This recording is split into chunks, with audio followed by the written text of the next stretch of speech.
Hi, this is Dr. Tony Tipton, Superintendent at Lumberton ISD, and welcome to Episode 3 of Learn, Lead, Repeat, a video podcast production of Lumberton ISD in conjunction with the CTE department and our wonderful CTE kiddos behind the camera. We're so glad that you guys are back today, and thanks to Mr. Adams for all the help on the teacher side. We're just pleased to have this partnership with our CTE program.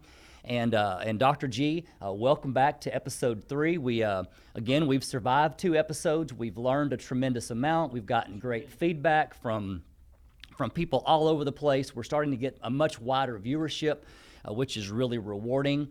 And the topic of today's podcast is building and developing a team, and what does it mean for leadership and being able to develop a team. And, even actually last night after our practice session, I was thinking, what we have here, myself, I have a background in coaching. I know that you have a background with baseball camps and coaching, and we have a special guest today. For the first time on our podcast, we have Mr. Jason Morgan as our special guest, who also has a background in coaching. And Mr. Morgan is kind of the celebrity of the hour here, Dr. G.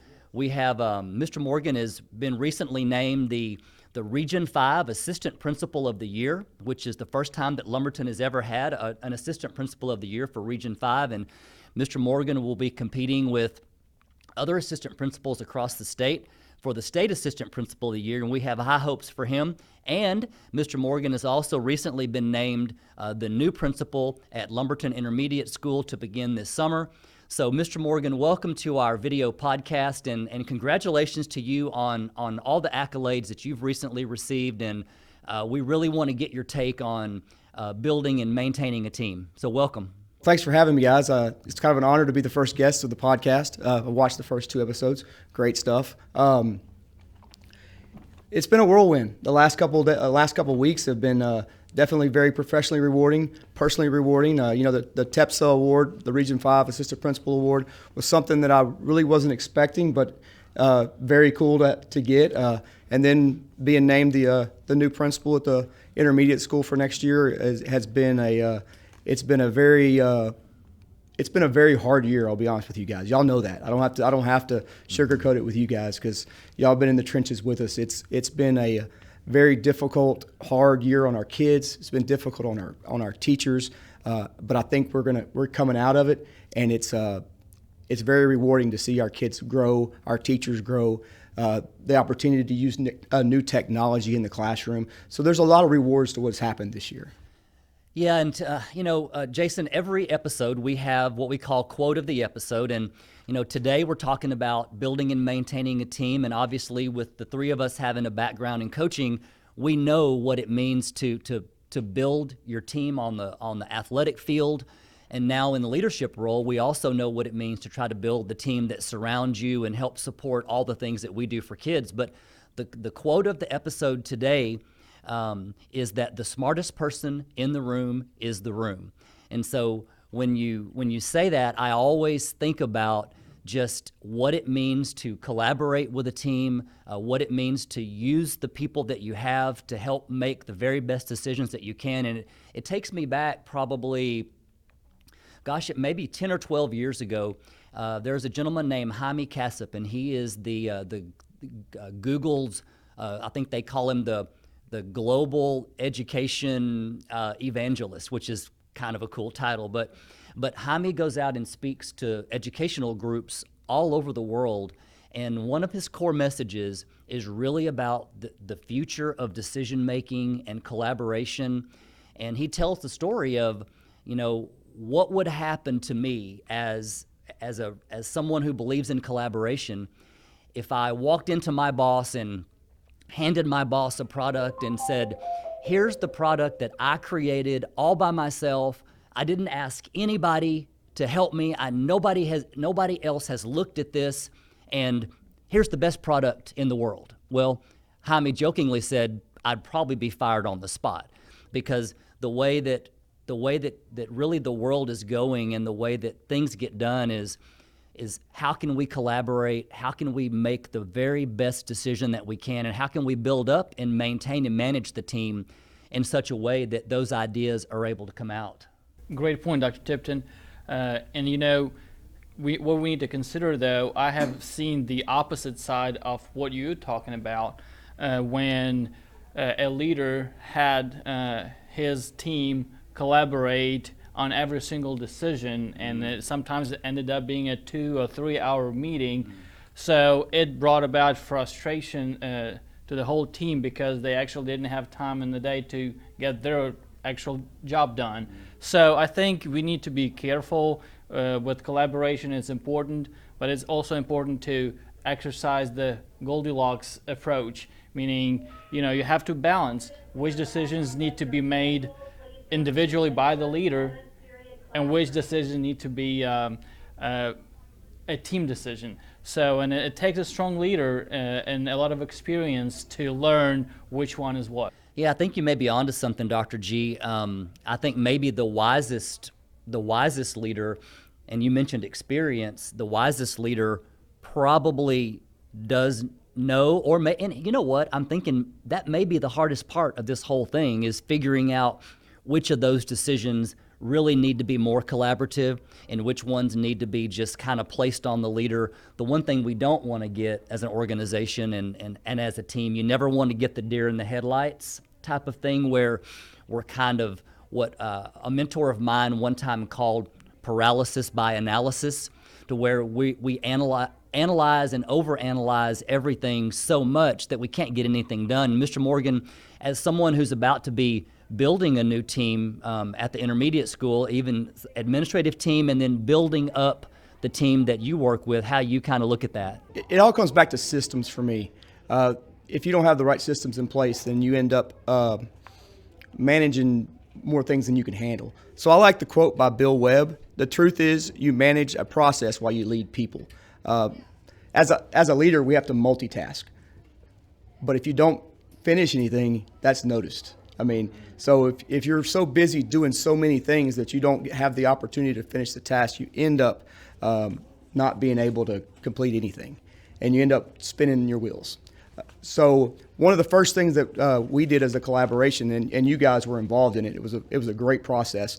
We upgraded the master schedule over at the intermediate school. It was a process between myself, Dr. G, Dr. Tipton, our school counselor, Ms. Cruz, a team on my campus, and we really put in, because the one thing that we hear a lot about as administrators is we don't have enough time with our kids. And then what about those kids that already have gotten the material? What do we do with those kids?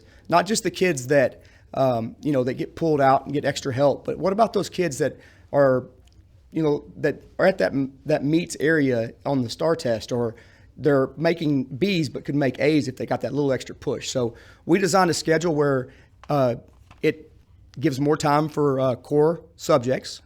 It allows time for intervention, and it allows the teachers to have more opportunity to work with those kids that don't normally get worked with extra.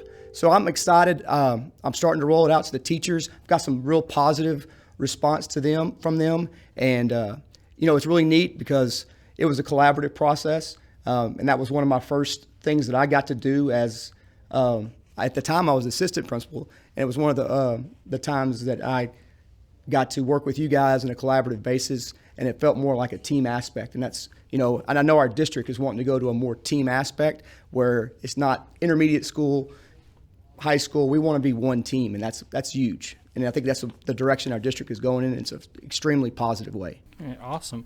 Mr. Morgan, so, you are at a very exciting time in your career. You are growing on your own campus, but also you get to build your own team. And by your own team, I do not only mean your admin team, but your team is the whole campus, all your teachers, counselors, and all the adults that work in your building. So can you talk a little bit, I know we have discussed before, the importance of consistency. What is consistency to you, and how does it contribute to building a strong team, a collaborative effort? I think through my 3 years here at Lumberton that I have a good reputation of being consistent with our students and our staff. But consistency is the key. If you make a decision, you have to stand by it and you have to go with it. And if you make that decision, then you better make that same decision with the next person. So you have to be very consistent in that. In our ALI class, Dr. Tipton, we talked about leadership is intentional. Well, I think consistency is also intentional. It's something that you have to be. It has to be aware. It can't just be a thought. It has to be an action. So if you stand by and you're not consistent, and inconsistency is noticed, and it's noticed by kids, it's noticed by parents, it's noticed by teachers, and you notice it yourself. Yeah, I definitely think that you're onto something pretty powerful there. And one of the things about consistency is you want to build consistency within your organization and your decision making, but you also want to build a consistent framework so that we can make the things that we do intentional and not accidental. You talked about intentionality. Well, we want to create the kind of systems, and I think you mentioned systems earlier. If we create the systems that make things intentional day after day, we stand a lot better chance of having success. And I recently read a book that was called Greater Than Yourself, and the purpose of the book, the intent of the book was, if each leader within an organization can help make just one person greater than themselves, better than themselves, then imagine what the organization can do. I think I've said before, maybe even on this video podcast, that the rising tide lifts all ships. So if we can raise the tide of leadership for all in the district, then our benefit is benefiting towards making things better for kids. So I really like that. I love the GTY philosophy, Dr. Tipton. You mentioned it earlier when I came on, become a part of this team, and I think it takes a very strong and confident leader to be able to abide by that philosophy and hire people that might one day be greater than yourself, mm-hmm. or grow people to that level. So I think it's crucial. But also I think when we talk about teams and growing people, we need to make sure that we create the environment that is safe and people can make mistakes and they mm-hmm. will make mistakes, mm-hmm. but it is crucial to create the environment that helps them feel confident that the mistakes will help them grow. And I think during our last training and ICLE training, when we talked with teachers and administrators mm-hmm. about the attributes of a classroom at Lumberton ISD, and the reoccurring theme was mm-hmm. A safe classroom where students are able to make mistakes. Same on any team, among teachers, among administrators, we need to create this environment that fosters this willingness to grow and diminishes the fear of making a mistake. And a part of that is communication. So we have to communicate and create systems in place where people can bounce ideas off of each other and grow in that way. Well, I know that we all make mistakes, and we're, none of us are perfect decision makers as leaders, and we're always learning. I like to think that a failure is not a failure unless you don't learn from it. And I remember a few years back in a previous district where I had an idea that I thought was pretty fabulous, and I talked to people about it. I collaborated. I did all the right things, and I took it to my supervisor and did the presentation, and I just kept waiting for the bells and whistles and the harps to go off in the background with my supervisor, and it was just a flop. It just didn't resonate the way that I thought that it would, and so kind of got my feelings hurt a little bit. I'll be honest, but I kind of limped back to my office and I let it sit for a few days and began contemplating and thinking about it.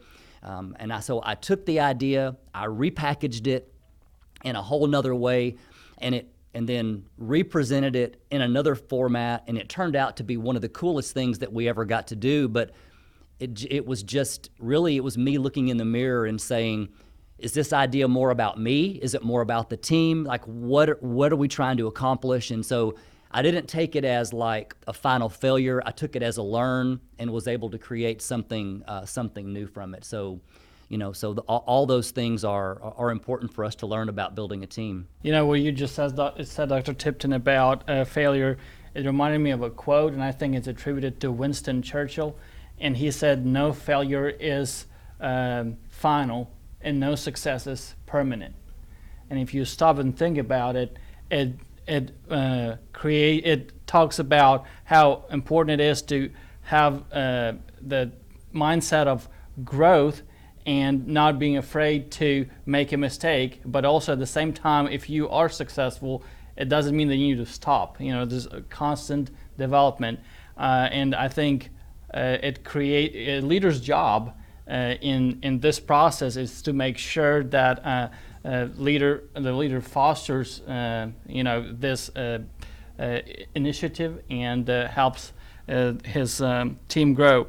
And another quote that I don't know who it is attributed to, but it says, a leader's job is to give all the credit and take all the blame, and it creates a sense of ownership on the team. And I think it's so important to know that your leader has your back and will support you no matter what. Well, I can't think of a better way to end our podcast today on that note from Dr. G. And so, Dr. G, thank you for being here with us again. Thank you for actually creating the idea of this video podcast. It's been awesome. And Mr. Morgan, thank you for joining us today, and congratulations on your accomplishments. And we have high hopes going forward, and we're happy that you're part of the group here. Well, it's my pleasure to be here. I hope you guys have me back again. It's a lot of fun. Yeah, absolutely. So thank you for joining us for episode 3. We'll see you again soon for episode 4. And I just want to reiterate, when we talk about building a team and we talk about forming a team, what an amazing team of teachers and support staff that we have at Lumberton ISD. We're so blessed every day to get to work with these amazing folks that bend over backwards and do what they can for kids. And I know that in the end, we're all here for the kiddos, and everything that we do benefits them, and we just want to have the very best district we can. So thanks for joining us, and we'll see you next time for episode 4.